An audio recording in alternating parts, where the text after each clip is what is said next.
Tired you are from being the good one, the reliable one, the polite one, the understanding one, the person who swallows their own discomfort so nobody else has to feel any. You keep the peace, you avoid conflict, you make sure everyone's okay, and somehow, at the end of the day, you're the one who isn't okay. You go home with a quiet anger you don't talk about. You go to sleep replaying conversations and thinking, why did I say yes to that? Why didn't I just say no? You tell yourself you're being kind. But if we're honest, sometimes it's not kindness, it's fear. We don't like to admit that. But it's true. Most people-pleasing isn't about love. It's about survival. It's, if I disappoint you, you might reject me. And I don't want to be rejected. So we bend. We adjust. We become the version of ourselves that feels safe in the eyes of someone else. And that's the danger. Because every time you adjust too far, every time you silence who you are just to keep someone else comfortable, you train your nervous system to believe a lie. Who I am is not enough. I have to earn my place. I have to earn being loved. Tell yourself that long enough, and you forget who you were before you started performing. And I want you to sit with this for a second. How much of your stress is coming from things you didn't even want to do in the first place? How much of your anxiety is coming from relationships where you can't be fully honest? How much of your anger is not at them, but at yourself, for abandoning yourself just to be liked? The Stoics were very clear about this. Peace is internal. Peace doesn't arrive when the world finally treats you right. Peace appears when you stop handing the world control over you, and that's what chronic approval seeking really is. It's outsourcing your sense of worth. It's letting someone else hold the switch that turns you happy or ruined. Think about how unsafe that is. If one comment can break you, if one cold tone from someone can shake your entire mood, then that person owns you emotionally. You've basically told them, my center of gravity is in your hands. That's not love. That's not respect. That's dependency. And dependency never feels like freedom. It feels like tension. You know this feeling, walking into a room and immediately scanning faces to see, are they okay with me? Did I say something wrong? Did I upset them? You're not present. You're managing. You're running emotional damage control for everybody else. You're not living your life. You're babysitting the reactions of other people. And here's the part that hurts. They usually don't even notice you're doing it. You're sacrificing yourself quietly, and nobody is even aware. Nobody is giving you a medal for it. Nobody is saying thank you for the way you hold your own pain so they don't have to feel discomfort. So you lose twice. You lose yourself, and you don't even get appreciation in return. There is a moment in every person's life, and maybe this is your moment, where it becomes clear that you cannot keep doing this. Not because you suddenly hate people, not because you're turning cold, but because you can't keep bleeding just to keep everyone else warm. There is nothing noble about destroying yourself to be easy for others. Read that again. There is nothing noble about destroying yourself to be easy for others. See, we confuse being good with being available. We confuse being kind with never saying no. We confuse having a good heart with, I'll abandon myself if that makes you happy. But a heart that constantly betrays itself is not kind. It's fractured. And a fractured self cannot love honestly. You can't give real love if you're always in survival mode. You can't be present if you're always editing yourself in real time. You can't be steady if your worth keeps depending on moods you don't control. Stoicism teaches something brutally simple. Control what is yours. Release what is not. Your intention is yours. Your choices are yours. Your standards are yours. Other people's opinions, not yours.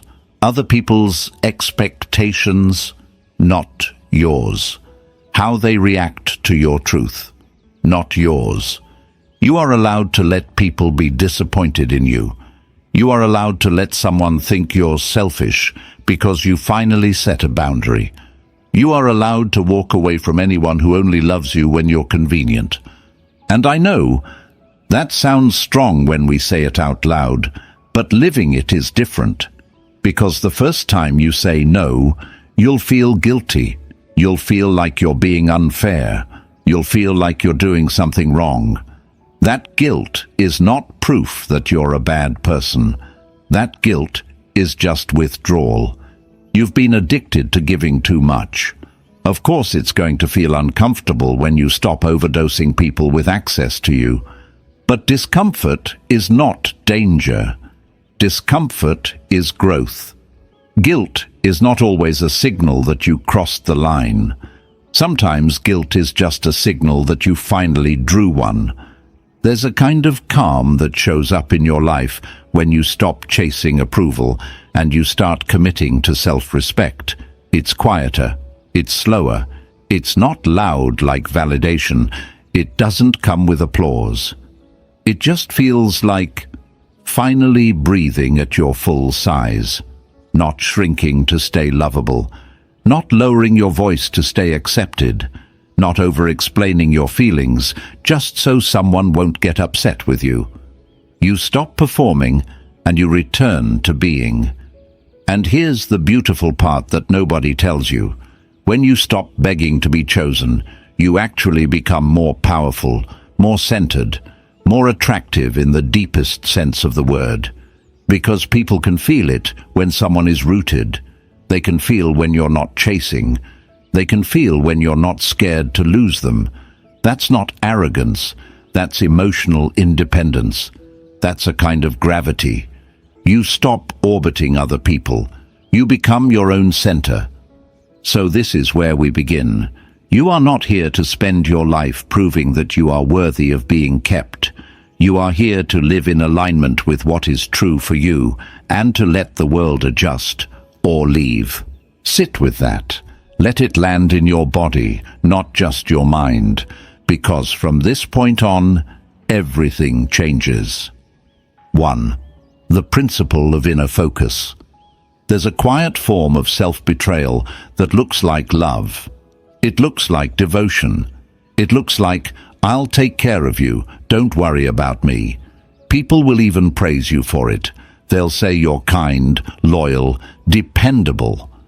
But if you slow down and listen to yourself at night, really listen, without numbing, without scrolling, without distracting, you'll hear a different truth. You'll hear exhaustion. You'll hear a voice that says, when is it my turn to be understood the way I understand everyone else? That voice is the real you, and most people spend years ignoring it. The core principle here is simple, and it's uncomfortable. Living to please other people is slowly deleting yourself. You might not notice it at first, because it happens in very small decisions. You start saying things you don't fully mean, just to keep peace. You hold back opinions because you don't want to sound difficult. You act okay when you're not okay because you don't want to be dramatic. You become emotionally convenient. And emotionally convenient is just a polite way to say invisible. When you spend your energy trying to be accepted by everyone, you stop being known by anyone, because no one is actually meeting you. They're meeting the version you built for them. A version that doesn't complain, a version that doesn't push back, a version that doesn't ask for more, a version that says, no, it's fine, I'm good, don't worry about me, even when you're breaking. And what's dangerous is that with time, you start confusing that version with who you really are. You forget what you love, you forget what you value, you forget what actually brings you peace, versus what just keeps other people calm. This is where the Stoic mindset becomes more than just philosophy. It becomes survival. The Stoics taught that the foundation of a good life is the inner life: awareness, self-knowledge, self-command. If you don't know who you are, you can't steer.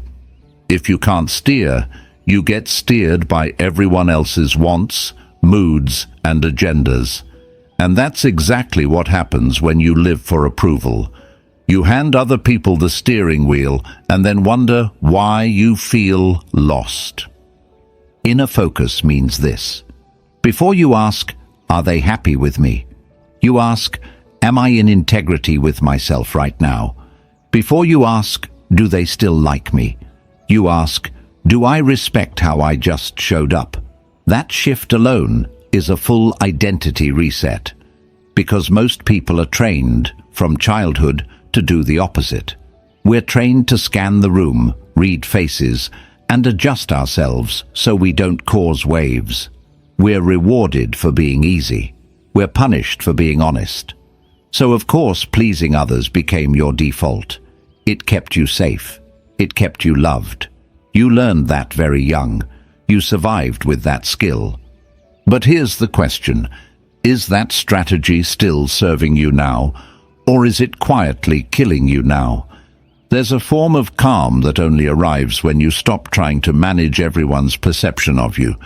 You stop performing. You stop negotiating with yourself. You stop rewriting your truth so it doesn't make anyone uncomfortable. You just exist, honestly, without selling yourself to be accepted. That calm is not loud, it's not dramatic, and it's not always happy. It feels more like relief. It feels like, I don't need to convince anybody right now. I can just be. That's the first layer of real self-respect. Not confidence, not arrogance, self-respect. And self-respect is not, I'm better than you. It's, I don't abandon myself anymore. Ask yourself something real right now. How much of what I do every day is actually me? And how much of it is performed to keep my place in someone else's life? And if that question stings, good. That sting is where you start waking up. 2. The noise of opinions. One of the fastest ways to lose your peace is to keep asking, what are they going to think if I do this? You can ruin an entire moment in your life just by running that question in your head. You can kill your own excitement before it even breathes. You can talk yourself out of opportunities, relationships, personal growth. Not because you don't want them, but because you're afraid of how you'll look while you're becoming the person who deserves them. And it's wild, because most of the time, they isn't even a real defined group. It's not 10 specific people sitting in a room judging you. It's a vague, blurry audience you built in your head. You carry this invisible crowd everywhere you go. You dress for them, you speak for them, you hold back for them, you apologize to them in advance, just in case. You live your life trying not to embarrass yourself in front of people who aren't even in the room. Pause and really hear that. You're censoring your life to impress ghosts. The Stoics would call this a complete waste of energy. You don't control the opinions of other people. You never did. You can be kind, and someone will still call you weak. You can be direct, and someone will call you rude. You can be quiet, and someone will call you cold. You can be generous, and someone will still say you're doing it for attention. So if every version of you gets judged anyway, why keep bending yourself just to get a slightly softer judgment? This is where emotional freedom actually starts, accepting that the judgment will be there no matter what you do. And if the judgment is guaranteed either way, then you might as well live in a way that sits right with you. But here's where it gets interesting. It's not just what people think of you. It's what you do with what they think. That's where most of the damage happens, not in the words that hit you, but in the stories you build around those words. Someone makes a comment, and instantly you don't hear, I don't like that shirt. You hear, you look stupid. You don't belong here. You're not enough. That whole narrative wasn't said out loud. You wrote it. You handed their voice more power than it ever had. You turned an opinion into a verdict. And once you turn someone else's opinion into your verdict, you start behaving like it's the truth. You shrink. You hesitate. You doubt yourself the next time.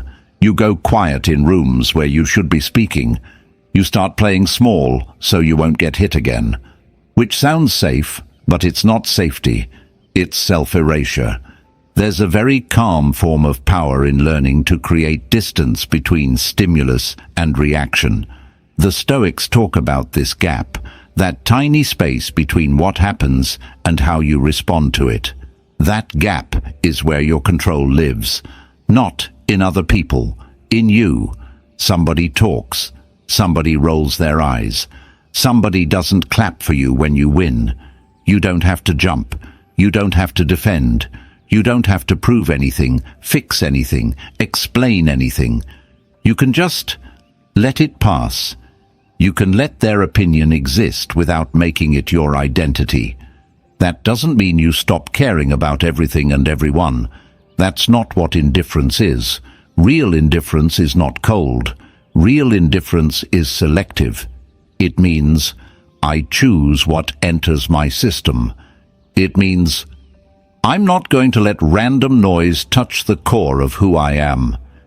It's emotional hygiene. You clean what gets inside. Because here's the truth. Most opinions are noise. Not wisdom, not truth, noise. People project their insecurities without even knowing it.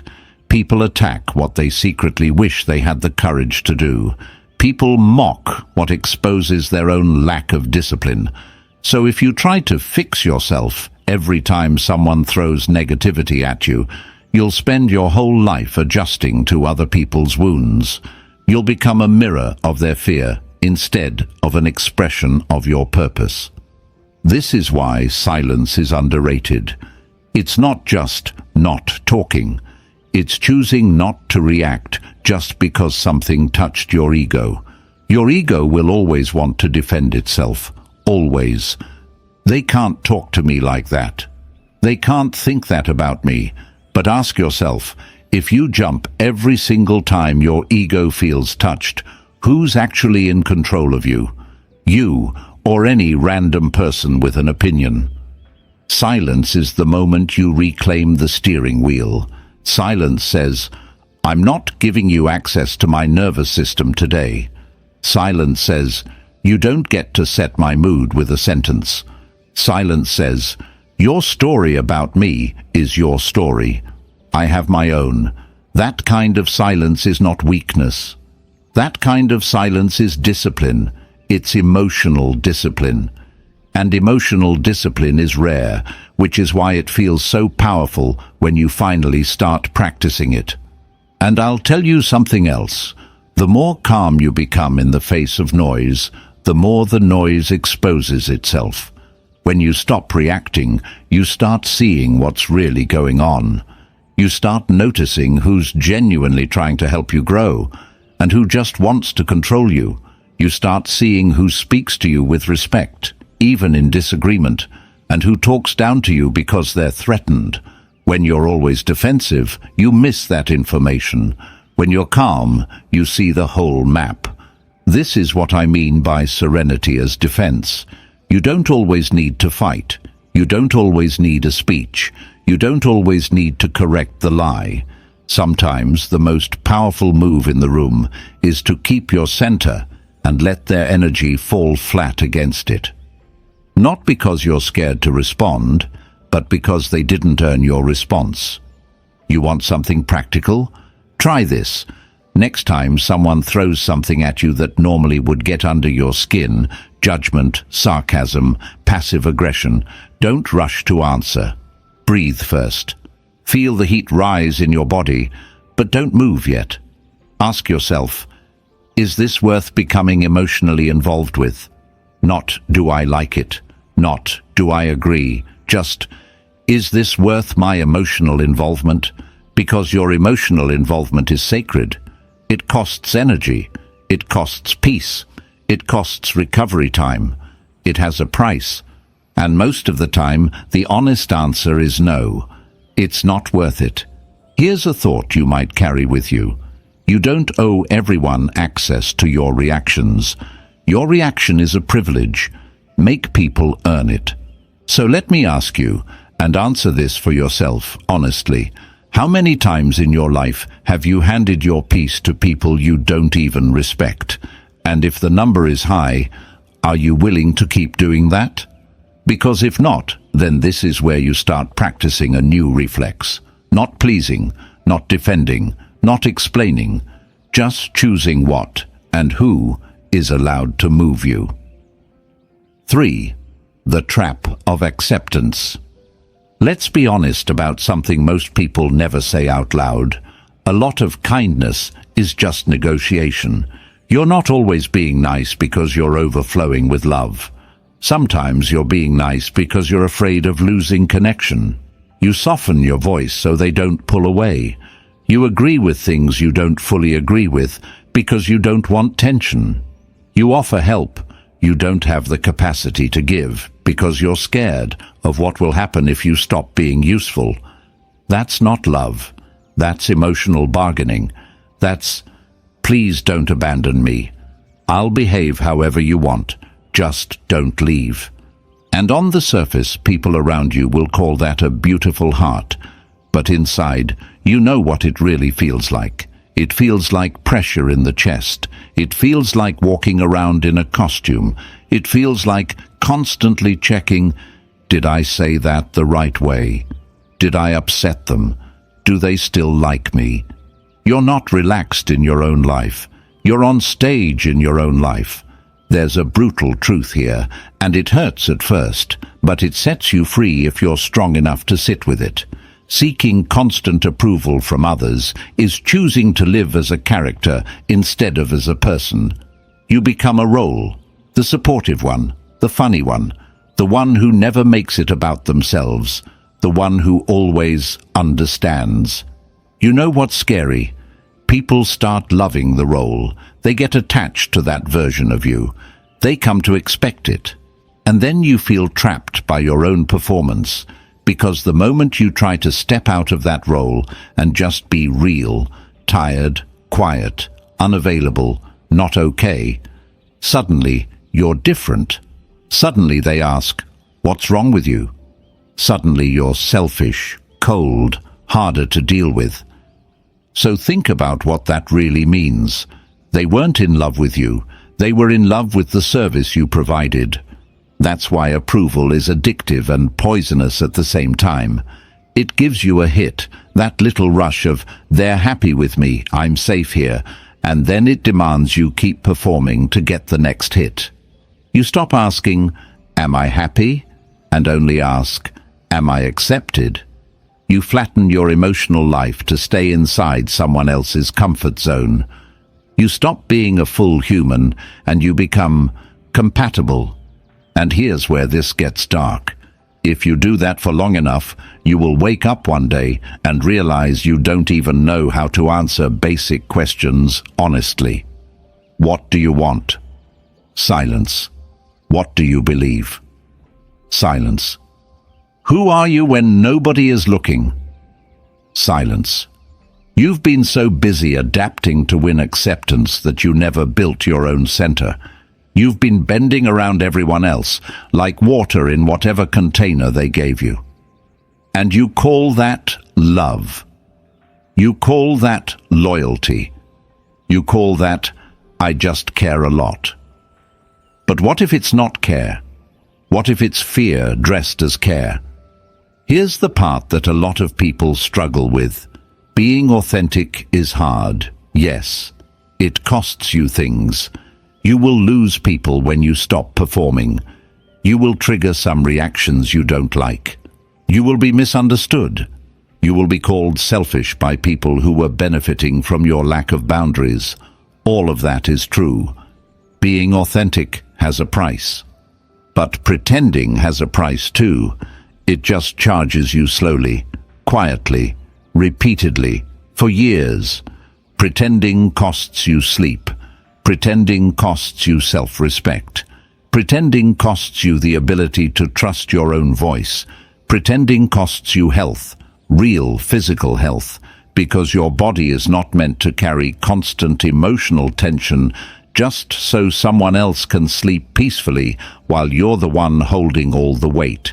So yes, authenticity will cost you approval, but pretending will cost you yourself.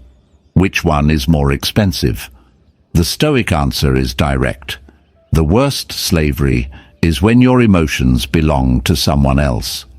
When your mood depends on the level of approval they're giving you today. When you wake up and immediately scan, "Are we okay?" before you even ask, "Am I okay?" That's not connection. That's dependency held together by fear. That's a collar you put on yourself and then started calling it love. And I need you to hear this, really hear it, because it might make you slightly angry at first, and that anger is healthy. Anyone who only treats you well when you're being convenient is not treating you well. That's not love. That's consumption.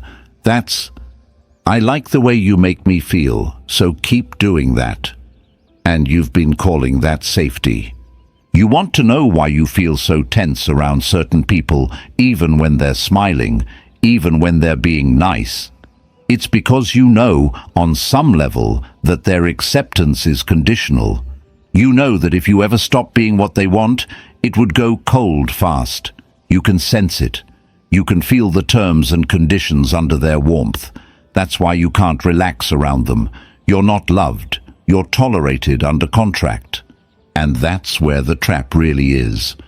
Because when someone gives you conditional acceptance and you accept it, you start doing the work they should have done. You start editing yourself to keep the relationship alive instead of asking, "Why am I in a space where I have to edit myself to be allowed to stay?" You absorb their work. You carry both sides, and they get to feel comfortable, and you slowly disappear. Listen, I'm not saying be rude. I'm not saying cut everyone. I'm not saying stop caring. This isn't about becoming emotionally numb. This is about becoming emotionally honest. There's a difference. Emotional numbness says, "I don't need anyone." Emotional honesty says, "I'm done lying about what it costs me to be here." One is defense, the other is truth. And yes, truth can scare people, but the ones who are worth keeping, they grow with you. They adjust. They listen. They might not love everything you say, but they'll respect that it's coming from somewhere real. That's how you can tell who's actually in your corner. Not who claps when you're convenient, who stays when you're honest. So here's the real test, and I want you to sit with this in a quiet moment later. Where in your life are you still performing to be accepted? With who? In what situations? And what is it costing you to keep doing that? Because if the price is peace, then the price is too high. 4. Prioritize yourself without guilt. Let me ask you something directly. Why do you feel bad for needing space? Why do you apologize for being tired? Why do you feel the need to explain yourself every time you say, "I can't today"? Why does it feel like you're doing something wrong when you protect your energy? Think about how backwards that is. You don't feel guilty when someone else is exhausted. You don't shame someone else for not being available 24/7. You don't call other people selfish when they say they need rest. You understand it. You even defend it. But when it comes to you, suddenly the rules are different. Suddenly rest feels like betrayal. Boundaries feel like disrespect. Saying no feels like you're abandoning people. It's not logical. It's conditioning. Most people were trained their whole life to feel guilty for choosing themselves. Some of us were raised to manage everyone else's emotions, keep them calm, keep them satisfied, Keep them close so they don't explode, so they don't leave, so they don't turn cold. You start learning very young that love is not something you are, it's something you perform. That good means available. That safety means saying yes. And when you grow up like that, saying no doesn't feel like self-care. It feels like violence. You have to unlearn that. Because here is the truth you were never told clearly. Saying no is not disrespect. Saying no is self-respect. It is you recognizing that you are not an infinite resource. You are not an open tap. You are not a bottomless. Well, people can drink from whenever they're thirsty and then walk away refreshed while you lie there empty, shaking and smiling like, "It's fine, really, I'm good." You are a human being with limits. Limits are not weakness. Limits are structure. A cup only holds water because it has edges. Stoic philosophy is very direct here. You're responsible for your actions, not everyone else's reactions. If you say, "I'm not available tonight, I need to rest," and someone gets offended, that offense belongs to them, not to you. Your responsibility is to honor what you can actually give without destroying yourself in the process.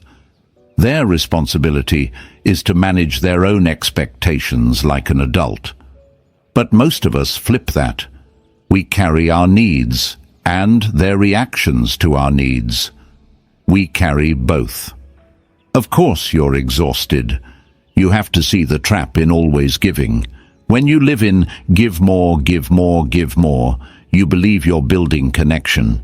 You think you're protecting the relationship. You think you're keeping people happy. And maybe for a while, you are. But look what happens to you. You become stretched out. You become drained. You become resentful. You start keeping score silently. I was there for you. I helped you. I supported you. I stayed up late for you. I answered the call when you were crying. I talked you through the breakup. I sent money. I drove across town. I covered for you. I said yes when I wanted to say no. You stack those moments in your chest like bricks. And then, one day you explode. Not because of one small request, but because of the weight of all of them. Now, here's the hard part. From the outside, it looks like you overreacted. People say, "Wow, where did that come from?" They're surprised. They're confused. They genuinely don't get it. You know why? Because you trained them not to get it. You trained them to believe you were fine. You trained them to believe you don't break. You trained them to believe you never get tired. You trained them to believe they'll handle it. They always handle it. So they stopped seeing your effort as effort. They started seeing it as your default setting. That's what happens when you constantly overgive. Your sacrifice stops being seen as sacrifice. It becomes invisible. And that is why you can't wait for other people to set your limits for you. They won't. Not because they're evil, but because they're used to you surviving it. So at some point, you have to sit with a hard truth. If I keep saying yes to everything, I'm the one destroying me. Not them. Me. That level of honesty is not comfortable, but it's freeing. Because if you're part of the problem, you're also part of the solution. Let's go even deeper. A lot of people feel guilty for pulling back because they believe, if I'm not always there, they'll fall apart. You start thinking you're holding everyone together. You start thinking without you, they'll collapse. That sounds noble, but listen closely. There's ego in that. There's control in that. You're not God. You're not the emergency system of the world. You're a person. And sometimes, honestly, people need to be allowed to struggle without immediately being rescued. Sometimes saving everyone is just enabling their refusal to grow. It's not cruelty to stop overextending yourself. It's fairness. It's balance. You are allowed to say, "I love you, but I can't carry this for you right now." That sentence is healthy. That sentence is honest. That sentence is how adults communicate. The version that says, "Don't worry, I'll fix it, I'll fix it, I'll fix it," while you're breaking inside. That's emotional self-harm dressed up as loyalty. Here's another uncomfortable truth. Some people in your life only love the version of you that gives, the version that helps, the version that shows up at 2 a.m., the version that listens for hours and never asks for anything back. You'll notice something when you stop giving at that level. Some of those people will disappear. They'll call you distant. They'll call you changed. They'll call you cold. They'll say you're not like you used to be. And you will feel a sting. You'll think, maybe I am becoming selfish. Number. You're not becoming selfish. You're becoming balanced. You're removing people who only knew how to take. You're creating space for people who know how to give back. That's not loss. That's alignment. Let me say this clearly. You are allowed to be unavailable. You are allowed to rest. You are allowed to turn off your phone. You are allowed to not respond right now. You are allowed to say, "No, I can't help with that." You are allowed to protect your mental health, your sleep, your focus, your emotional clarity. You are allowed to choose yourself without writing a long explanation to make other people feel better about your choice. And if someone takes your boundary personally, that says nothing about the quality of your boundary.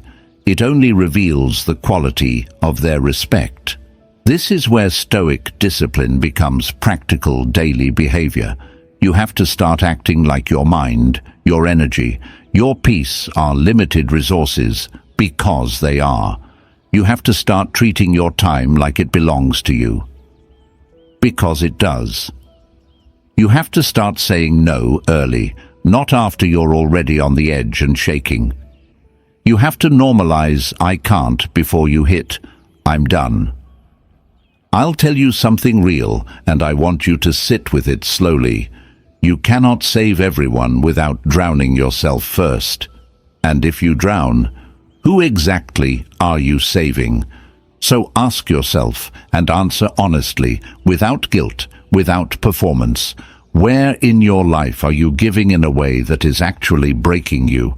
And are you finally ready to stop calling that love? 5. The loneliness that strengthens. There's a kind of loneliness that breaks you, and there's a kind of loneliness that builds you into something unshakable. Most people never get to the second one because they're too busy running from the first. We're taught early that being alone is a bad sign. If you sit alone at lunch, people whisper. If you walk alone, people assume something's wrong. If you spend too much time by yourself, people ask, "Are you okay?" We grow up thinking constant company equals emotional health. Constant noise equals normal. Constant access equals safety. So we learn to keep people around, even people who make us feel small, ignored, misunderstood, just so we never have to face that quiet. We would rather sit next to someone who drains us than sit alone with our own mind. And I need you to hear how dangerous that is, because if you're scared of being alone, you will accept almost anything just to avoid it. You will accept disrespect. You will accept inconsistency. You will accept fake love, half love, conditional love. "I love you when you're useful to me" love. You will bargain with your dignity just to not feel that silence at night.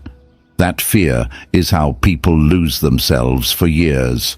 Not because they're weak, but because they're terrified of their own company. Now let's flip it. Aloneness is not emptiness. Aloneness is clarity. That quiet you keep escaping, that's the only place you can actually hear yourself. That's the only place where the noise drops and the truth comes up. And yes, at first, that truth is loud and uncomfortable.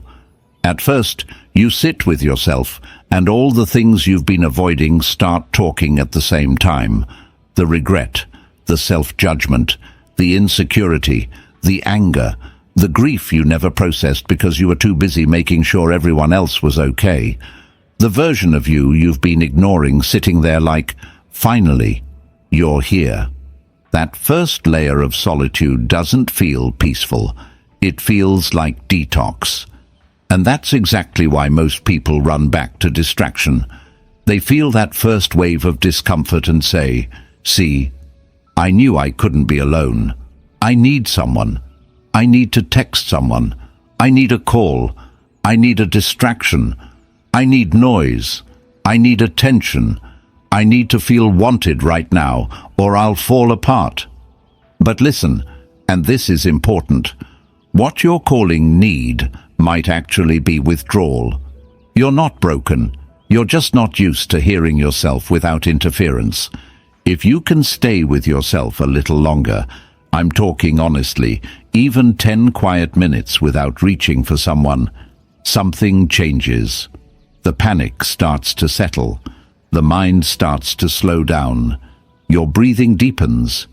You begin to separate what's real from what's just drama your brain is looping. You start noticing patterns. Why do I always chase people who make me feel uncertain? Why do I always offer emotional labor that nobody returns? Why do I apologize for existing? That level of self-awareness doesn't show up when you're constantly surrounded by noise and performance. It only shows up in stillness. This is why the Stoics valued solitude. Not because they hated people. That's not Stoicism. That's bitterness. Stoicism isn't, I don't need anyone. I'm a rock. Stoicism is, I refuse to be emotionally owned. Huge difference. Solitude, to the Stoics, was training. It was, let me sit with myself long enough to become stable, so that when I do connect with others, I'm connecting from strength, not from desperation. When you can sit alone without panicking, two powerful things happen. First, you stop chasing low-quality attention. You stop running to anybody who texts you at 2 a.m. just because you don't want to feel lonely at 2:07 a.m. You stop keeping people around who make you anxious and call it chemistry. You stop letting someone back into your life just because you miss the feeling of being chosen for a minute. When you're uncomfortable being alone, you'll take any hit of closeness, even if it poisons you long-term. When you're comfortable being alone, you're more selective. You start caring about the quality of connection, not just the presence of it.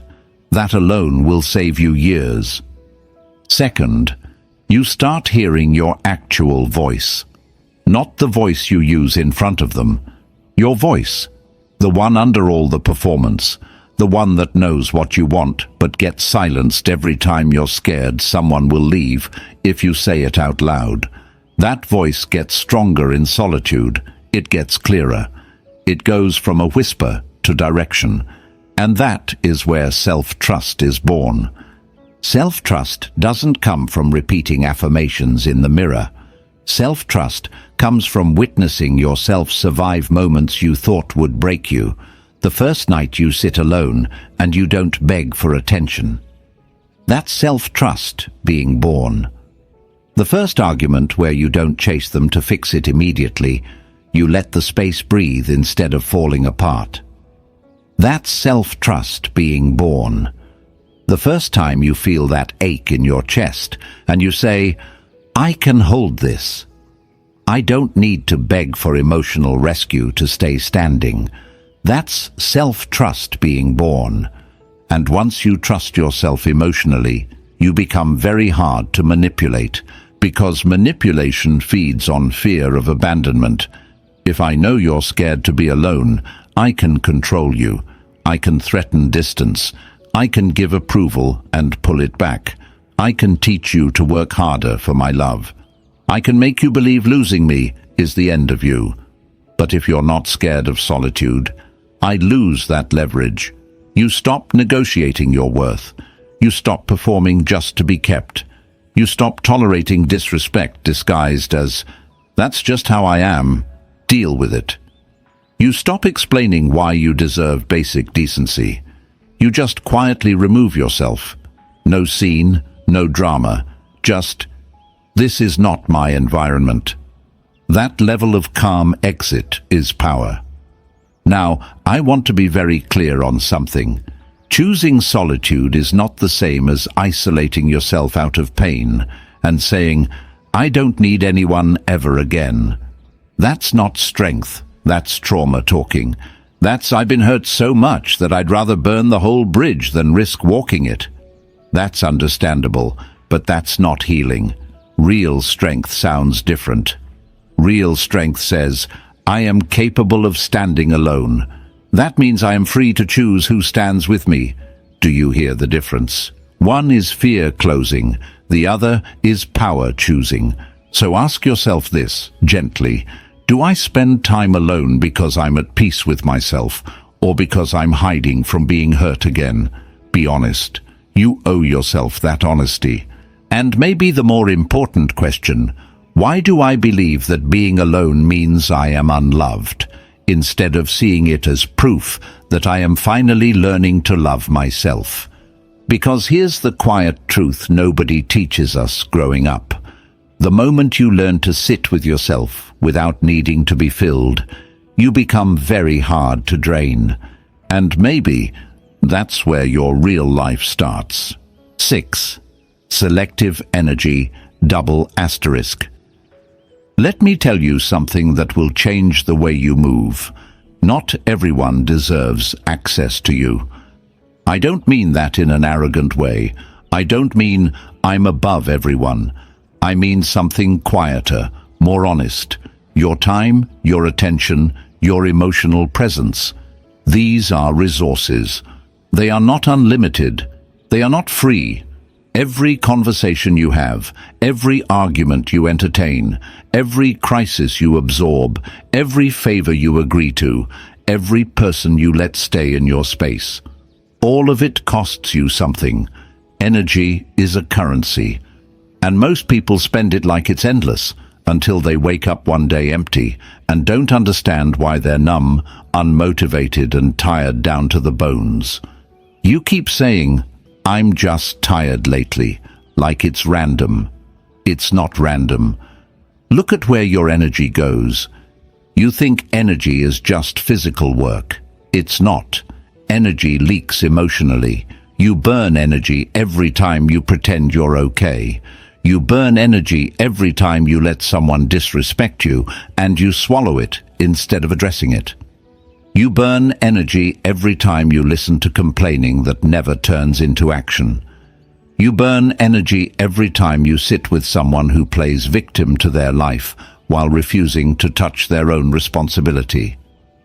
You burn energy in relationships that feel like you're constantly reassuring the other person that you're not going to leave, even though you're the one who should have left months ago. Some people are not difficult. They are draining. There is a difference. Draining people are not always loud. Sometimes they're kind. Sometimes they're sweet. Sometimes they need you. Sometimes they praise you. And that's exactly why you let them keep access. You say, they're not a bad person. I'm not talking about good or bad. I'm talking about, what does being around them do to your state? Are you lighter, clearer, stronger? Or are you buzzing with stress and guilt and low-grade anger every time you walk away? Stoicism is very practical when it comes to this. It's not about hating people. It's about clarity. The Stoic mindset says, protect your inner state the way you would protect something priceless, because that's exactly what it is. If your peace is fragile, your life is unstable. If your mind is loud, your judgment is weak. If your time is not your own, your future is not your own. So you don't just ask, do I like this person? You ask, what happens to me after I interact with this person? That question alone will expose your entire environment. And I want you to notice something else. The people who lift you, who challenge you, who respect your boundaries, who speak to you honestly, they usually don't demand constant access to you. They're not obsessive. They're not jealous of your growth. They're not offended when you need time alone. Pay attention to that. Peaceful people are not threatened by your self-focus. Only draining people are. Draining people tend to react when you start pulling energy back. The second you stop giving unlimited attention, unlimited emotional labor, unlimited reassurance, they feel it, they panic, they accuse. They say things like, "You've changed. You're cold now. You don't care anymore." Listen to that closely, because that reaction is data. What they're really saying is, "I'm not getting the same level of access to you that I used to get, and I don't like that I don't control it anymore." That's not love. That's dependency trying to keep its supply. And if we're being honest, sometimes you let that guilt pull you back in. You feel responsible for how people feel. You don't want to be the bad one. You don't want to be seen as selfish. So you reopen the door. You go back to over-explaining. You go back to fixing. You go back to absorbing. You go back to wiping up emotional messes that aren't yours. And just like that, you're tired again. There's a brutal but freeing truth you have to accept if you ever want peace. You are not emotionally available to everyone anymore. That version of you is gone. You cannot keep living like an emergency room that never closes. Not everybody gets the deep conversation at 1 a.m. Not everybody gets the hour-long call where you carry them. Not everybody gets to unload their chaos into your head every time they refuse to control their own. Not everybody gets that kind of access to you. Access is earned, and it's earned through reciprocity, respect, and stability. Let's say that again because it matters. Reciprocity, respect, stability. Reciprocity means I am not the only one pouring. If I'm always pouring into you and you're never pouring into me, we don't have a connection. I'm just a power source you've plugged yourself into. Respect means you don't cross lines and then make me feel dramatic for having lines. You don't talk to me like I'm an option and expect me to act like you're a priority. You don't disappear and reappear and call that normal. You don't insult what matters to me and then laugh it off as, "Relax, I'm just being honest." Number. That's not honesty. That's disrespect. Stability means you're not emotional whiplash. I'm not scared of which version of you I'm going to get today. I don't feel like I'm doing crisis management every time we interact. I don't leave drained from regulating both of us at once. I can breathe around you. If a person can't meet you at least on those levels, then reducing access is not cruelty. It's maintenance. There's this fear a lot of people have. If I start pulling my energy back from certain people, I'll end up alone. But listen very carefully. You're already alone in those relationships. That's the part you don't want to admit. You're already unseen. You're already unheld. You're already doing the emotional labor of two people by yourself. You're not afraid of being alone. You're afraid of finally seeing that you've been alone the whole time. And when you finally allow yourself to see that, something shifts. You stop chasing people who keep you anxious. You stop explaining your value to anyone. You stop begging to be understood. You stop auditioning for a place in someone's life. You just decide calmly, I am not watering this anymore. This plant is dead. No speech, no drama, just a quiet internal decision. This is not where my energy goes now. That is selective energy. Selective energy is not loud. It doesn't announce, I cut everybody off. That's ego. Real selective energy is subtle. It's behavioral. You just start replying slower. You start showing up less to the same draining conversations that never change. You stop volunteering yourself for things you resent doing. You stop chasing people who leave you guessing. You redirect that energy back into things that build you, your focus, your health, your work, your discipline, your peace, your future. And here's the part you might not expect. When you start doing this, your life starts to feel quieter. At first, that quiet might feel weird. You're used to chaos. You're used to constant messaging, constant calls, constant drama. You've been living in noise long enough that silence will almost feel wrong. You'll be tempted to go back to the familiar storm just so you don't feel that stillness. But if you sit in that quiet long enough, you'll notice something. You're recovering. Your mind is clearer. Your stress response calms down. You start sleeping deeper. You start thinking better. You start feeling like yourself. You know why? Because for the first time in a long time, your energy is staying with you.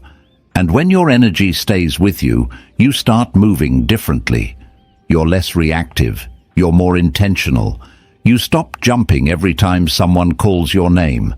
You stop letting low-effort invitations pull you away from high-value goals. You stop leaking your day into distractions that mean nothing to the person you're trying to become. That's when you realize something powerful. Protecting your energy is not about being selfish. It's about being available for the life you're actually trying to build. So I'll ask you something, and I want you to really answer it, not just skip past it. Who in your life leaves you mentally heavier every time you interact with them? And why are you still giving them the same level of access to you? And deeper than that, if you stopped feeding what drains you, how much more would you have for what could actually change your life? 7. Fearless authenticity. There is a very specific kind of tired that comes from pretending. It's not the tired you feel after working hard. It's not physical exhaustion. It's soul tired. It's the fatigue that comes from constantly managing how you're perceived. From how should I act in this room to what version of me do they want right now, to what do I have to hide so I don't cause any reaction. You know that feeling. You've walked into a room and instantly adjusted yourself. Softer here, louder there, funnier here, colder there. You watch yourself from outside your own body, editing in real time, scanning faces for approval, measuring how much of you is safe to reveal. And maybe you've been doing it for so long that you don't even notice you're doing it anymore. It's automatic. It's survival. But survival mode is not a life. Survival mode is an emergency state. You weren't meant to live there forever. Let me ask you something that might hurt a little. When was the last time you were fully yourself around another person and you didn't feel the need to apologize for it afterward? When was the last time you said how you actually felt, not the polished, acceptable version, not the "it's fine, I understand" version, but the unfiltered version, and you didn't sit awake that night overthinking whether you went too far? When was the last time you let someone see you disappointed, angry, insecure, hurt, and you didn't rush to clean it up for their comfort? That hesitation right now, that pause, that's exactly the point. We talk about being yourself like it's this cute, inspirational quote. It's not cute. It's violent in the best way. It disrupts the part of your life that runs on pretending. It confronts the agreements you've quietly made with people who only like the watered-down version of you. It exposes who's actually safe to your nervous system and who isn't. It will cost you fake peace. It will cost you fake closeness. It will cost you fake harmony. But it will give you real calm. Authenticity is not, I say whatever I want, and if you don't like it, too bad. That's just ego with no awareness. Real authenticity is consistency. It's when the version of you on the outside finally matches the one on the inside. No more performance gap. No more smiling when you're irritated. No more, yeah, it's okay when it's not okay. No more acting like you don't care when you care deeply. No more laughing at disrespect just so you don't look sensitive. Pretending all the time is not maturity. It's self-abandonment with good manners. The Stoics cared about this more than people realize. Everyone thinks Stoicism means never show emotion. That's not it. Stoicism is not emotional numbness. Stoicism is emotional honesty plus emotional self-control. It's, I feel this, I acknowledge this, I choose my response from strength instead of panic. You see the difference? Hiding how you feel is not strength. Hiding how you feel just to keep other people comfortable is self-erasure. Strength is being able to sit in your truth without letting that truth own you. And if we're honest, a lot of us are scared of being real because we're scared of the fallout. We're scared of hearing, "You've changed." We're scared of being called difficult, too much, too emotional, hard to love. We're scared that if we stop playing easy, we'll stop being wanted. So we keep feeding people the version of us that costs us the most to maintain, the version that doesn't complain, doesn't challenge, doesn't need. Listen to me.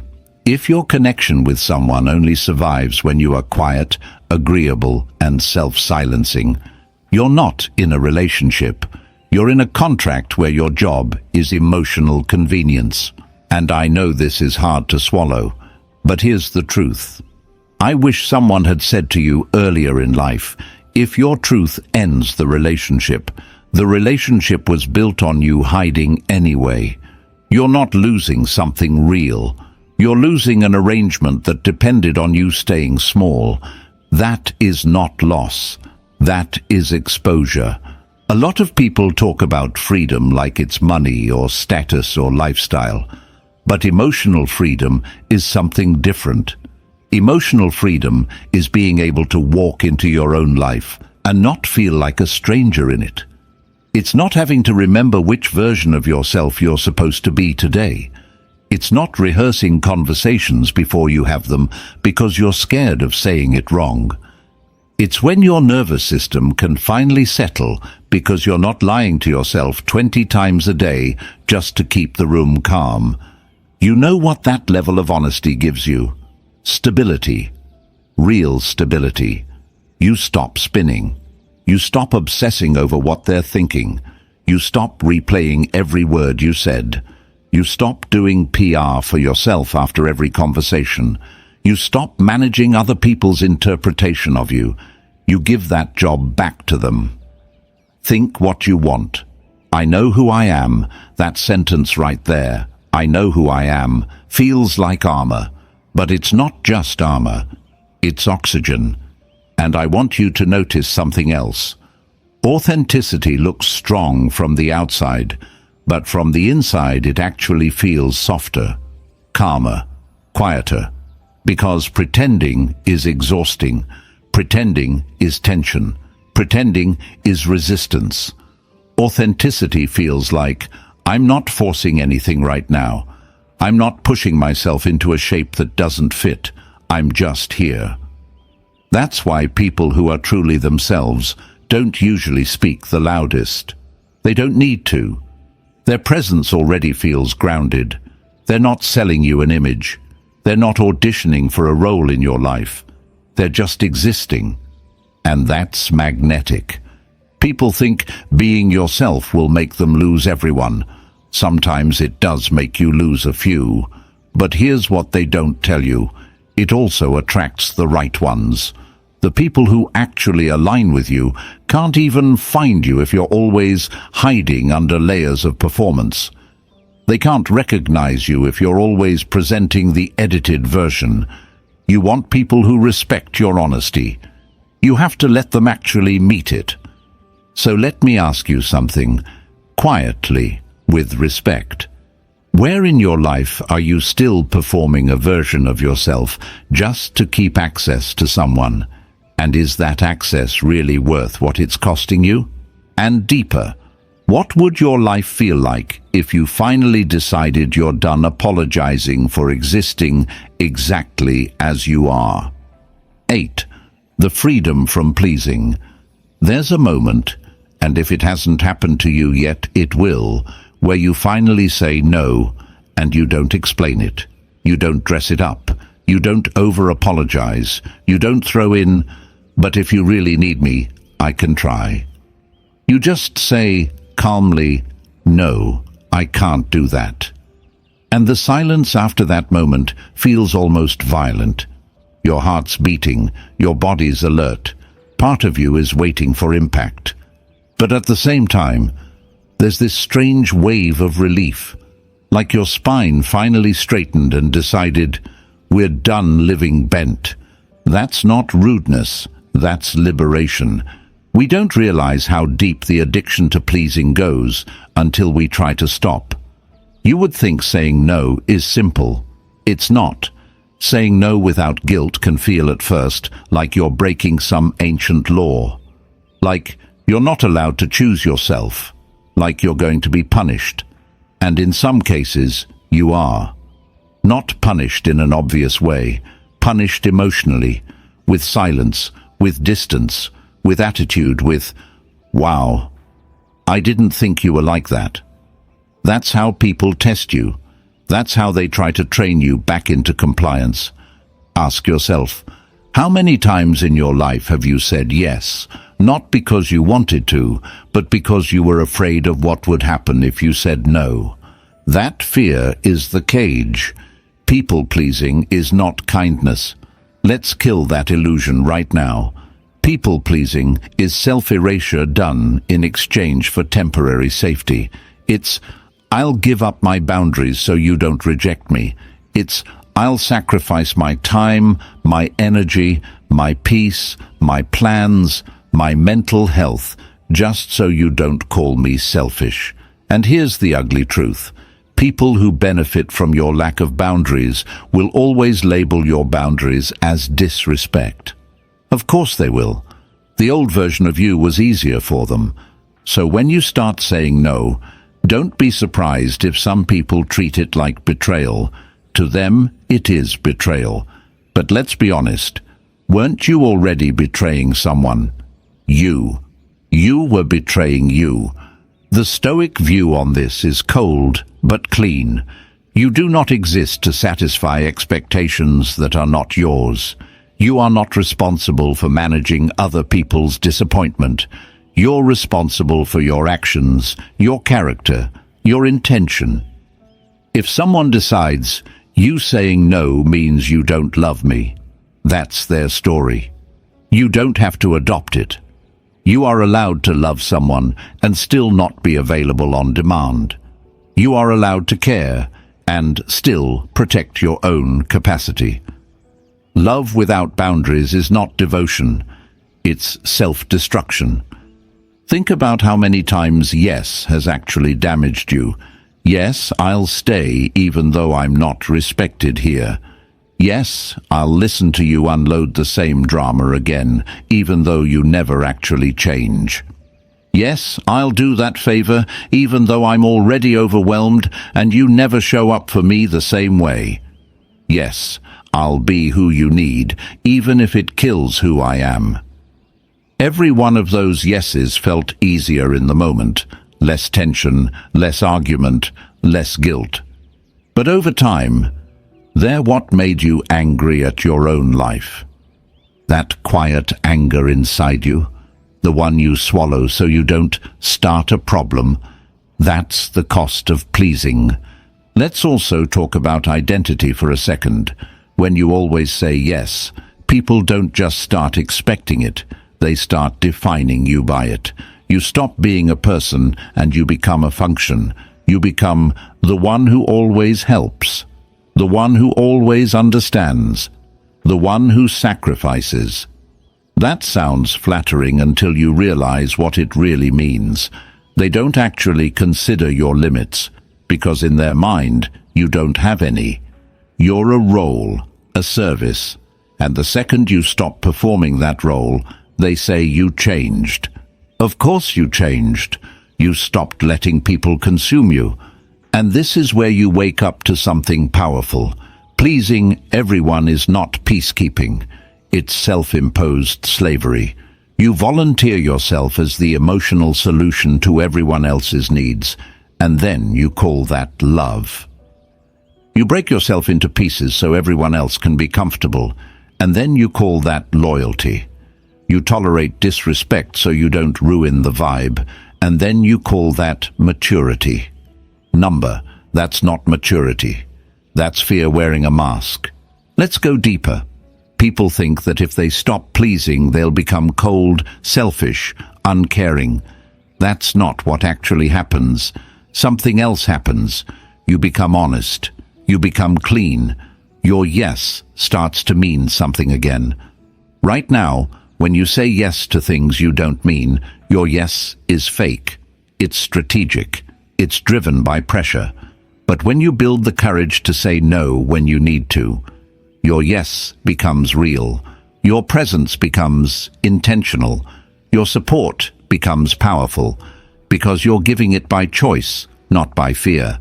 That's what healthy love looks like. Love that is chosen, not begged out of you. Here's something nobody tells you because they don't benefit from you knowing it. You don't actually owe people constant access to you. Access is not a human right. Access is a privilege. Your attention is valuable. Your time is valuable. Your emotional presence is valuable. Your mind is valuable. And when something is valuable, you don't just hand it out to everyone who wants it. You protect it. You invest it where it matters. You give it where it builds something, where it drains you and then blames you for being drained. And let's be real. Sometimes you're not just scared of disappointing others.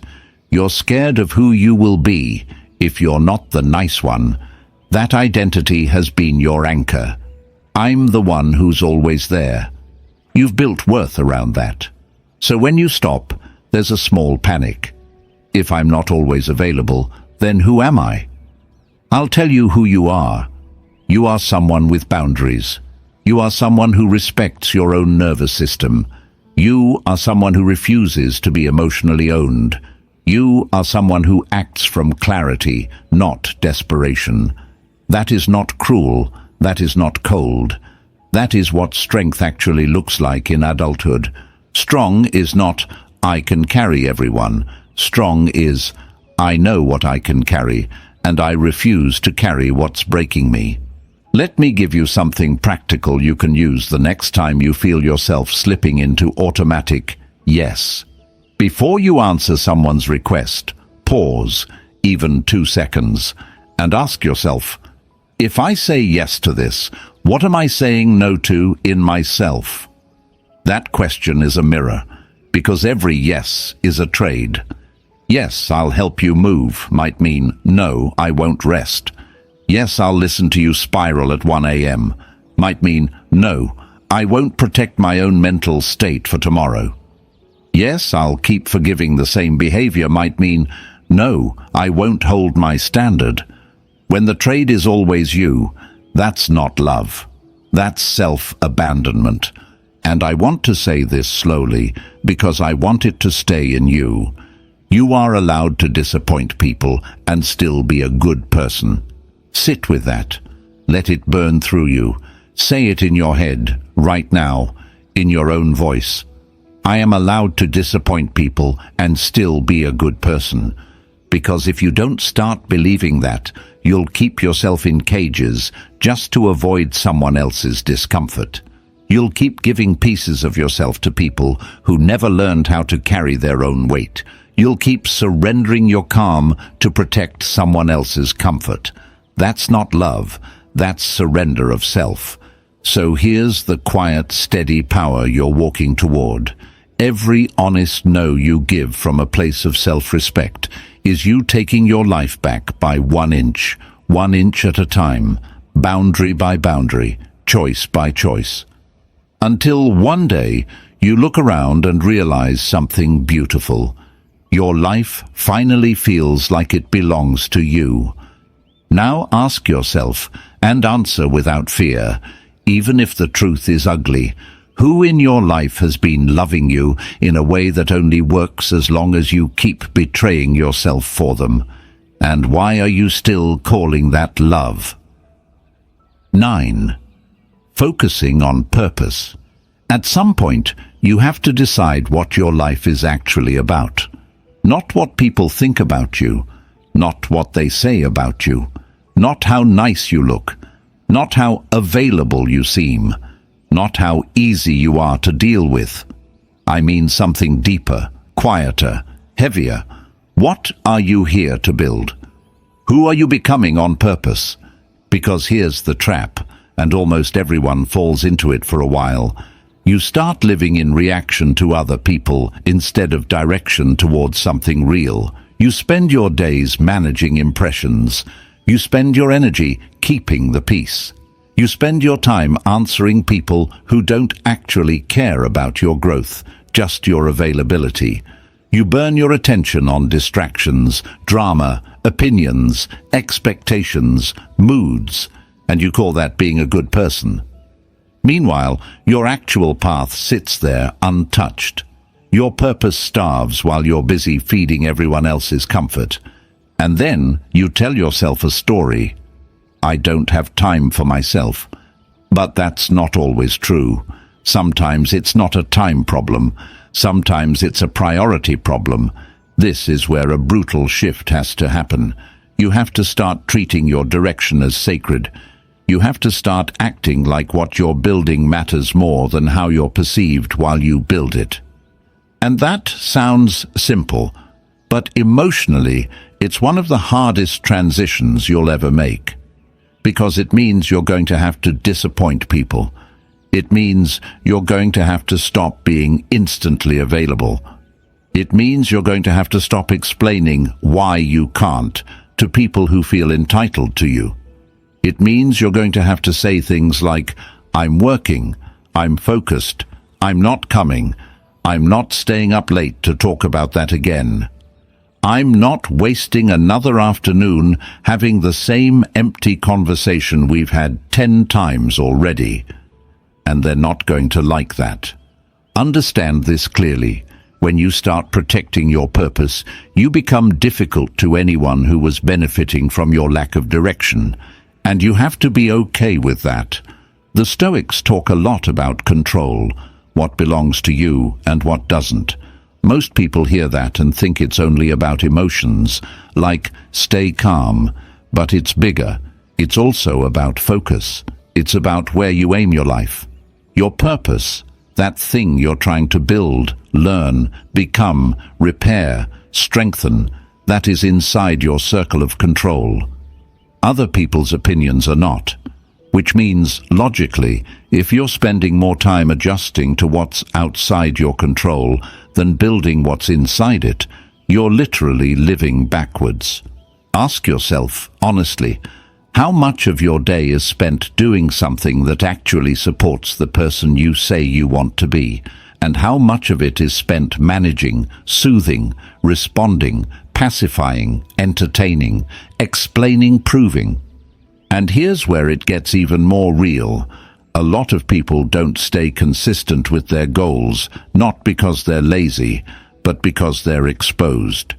When you're focused on something meaningful, people can see you trying. They can see you caring. They can see you committed. And that level of visibility feels vulnerable. It's easier to just go with the flow and keep everyone happy than to say, no, I'm busy working on myself. Because the moment you say you're working on yourself, people watch, people judge. They wait for you to fail. They mock the first sign of inconsistency. They tell you you've changed like it's an insult. So we do this little trick. We hide our effort behind being available. We say yes to everything, so we never have to stand in the tension of, I'm building something whether you approve or not. Let me say something to you that maybe nobody said out loud. You're allowed to choose you as your main project. You are allowed to live a life that is primarily about your alignment, your discipline, your healing, your work, your peace. This doesn't make you unloving. This doesn't mean you don't care about people. It means you finally understand that if you don't build your own center, you will always be emotionally rented by whoever needs you most that day. Purpose is not just career. Purpose is direction. Purpose is, what am I moving toward? Some people are moving toward mastery in their craft. Some people are moving toward internal calm. Some people are moving toward physical strength, mental resilience, spiritual steadiness. Some people are moving toward repairing their self-respect after years of letting people talk to them like they're replaceable. All of those are purpose. Purpose is anything that if you stayed with it for the next 6 months, you would become noticeably stronger, clearer, more yourself. Now here's what happens when you really start focusing on that. The noise fades, not because the world becomes quiet, it won't, but because it stops mattering the same way.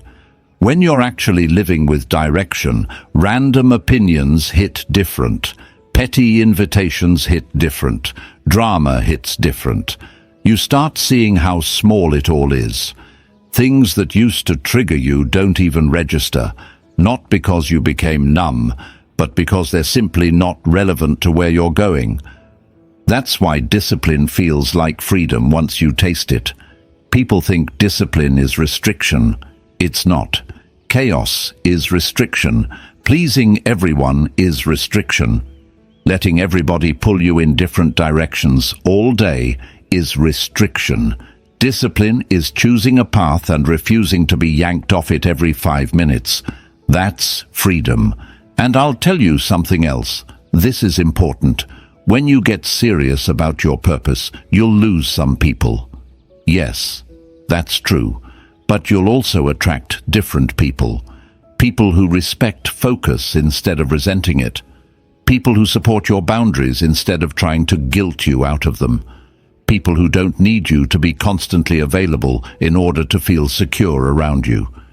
You'll start to notice that people who are building their own lives don't hate you for building yours. It's always the ones doing nothing who demand that you do nothing with them. So here's the part where I'm going to ask you directly, and I want you to answer this honestly, with no performance, just truth. What are you working toward right now that matters enough to you that you're willing to start disappointing people to protect it? And maybe even deeper than that. If you don't choose a direction for your life, do you really think the world won't choose one for you? 10. The power of indifference. There is an elegance in not reacting, not laziness, not apathy, not I don't care about anything. That's not what we're talking about.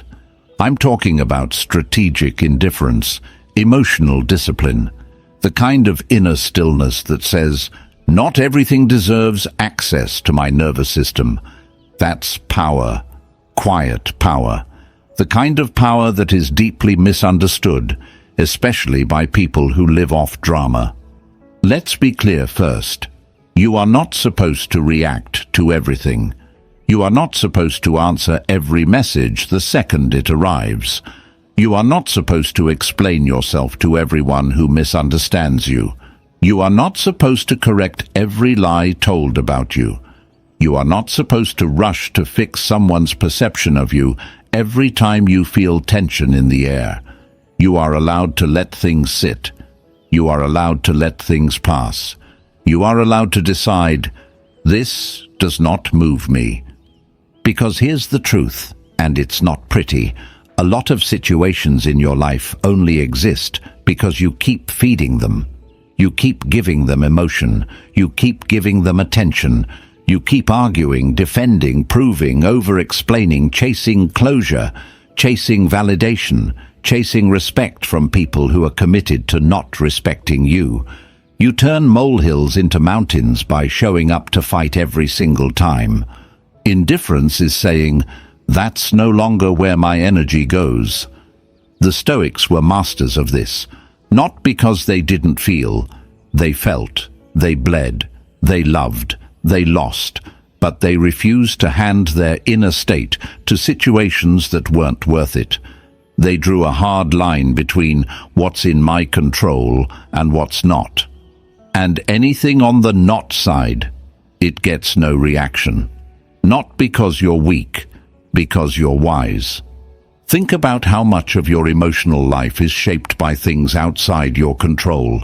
Someone's mood, someone's tone, someone's lack of gratitude, traffic, delays, rumors, comments from people who don't even know you, family members who still see you as your past version, exes who poke you just to see if they still have access to you. All of this is noise, and yet you let that noise dictate your mood, your focus, your sleep, your self-worth. Do you see how unsafe that is? If you can be emotionally destabilized by anybody at any time, just by them deciding to push a button, you don't have peace, you have conditional calm. You're fine only when the world behaves. That isn't calm, that's hostage. Indifference breaks that. Indifference says, I decide what matters. Indifference says, I don't have to participate just because I've been invited to the argument. Indifference says, your attempt to provoke me is not the same as me being provoked.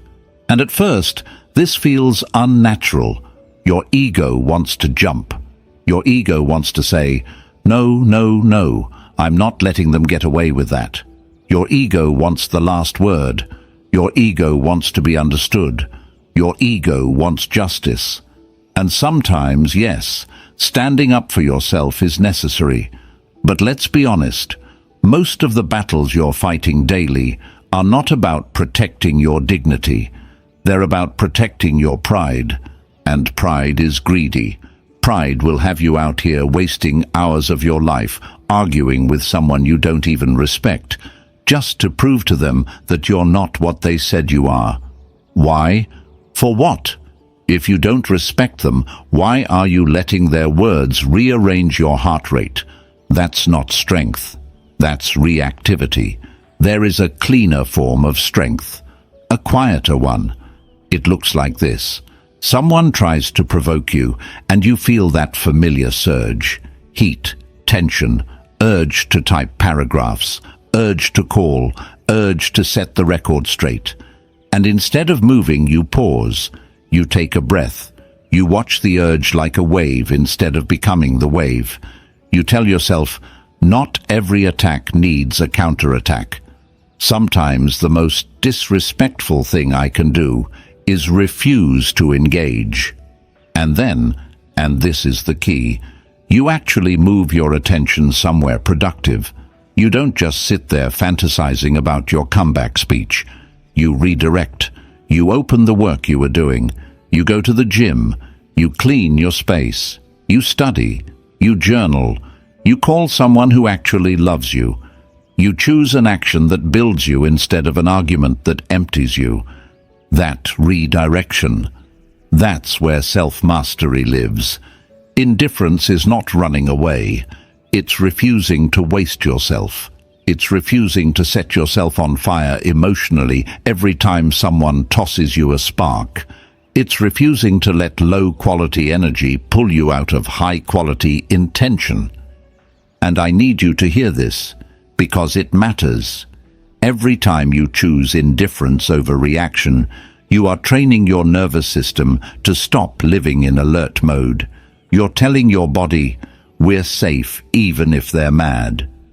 We're safe even if they don't like us.